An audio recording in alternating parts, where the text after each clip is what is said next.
Joker et Batman, version chocolat. Chaque créature mesure 1,20 m et pèse 60 kg.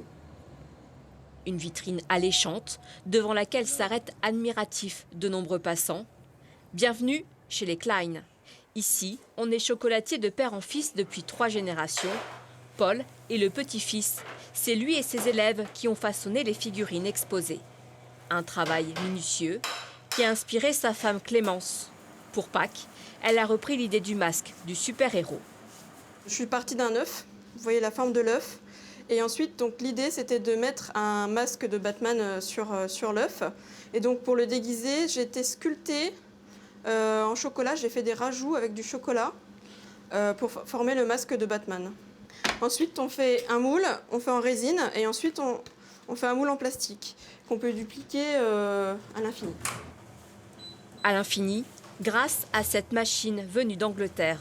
Le couple est le seul à en posséder une en Franche-Comté. Ça permet d'être créatif et en même temps productif. En maître chocolatier, Paul reprend la main et vaporise une fine couche de chocolat pour donner de l'éclat au masque, avant de le garnir de 2 couches plus épaisses. Pour lui donner vie, il imagine des yeux plus vrais que nature. Chaque couche de chocolat est ajoutée en simultané, on va dire. J'attends pas que ça refroidisse. Du coup, tous les chocolats vont se pousser les uns aux autres. Et ça va faire un aspect un peu fondu, naturel, comme une vraie iris en fait. Vient ensuite l'étape de l'assemblage à 4 mains. Délicatement, Clémence fixe les yeux sous le masque, pendant que Paul referme les œufs.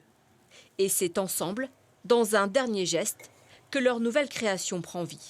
Chaque année, on essaye de faire une nouvelle collection pour attirer le client, on va dire. Voilà. C'est important de se recycler, d'apporter de la nouveauté. C'est vrai qu'en ce moment, on est très super-héros dans le monde médiatique et le cinéma. C'est quelque chose qui plaît bien aux enfants, notamment aux petits garçons. En 5 jours, Paul et Clémence auront fabriqué 200 masques de Batman. Ils viendront compléter les 600 poules, lapins et poissons déjà présents dans le magasin. À coup sûr, tous trouveront un fin palais, prêt à les engloutir.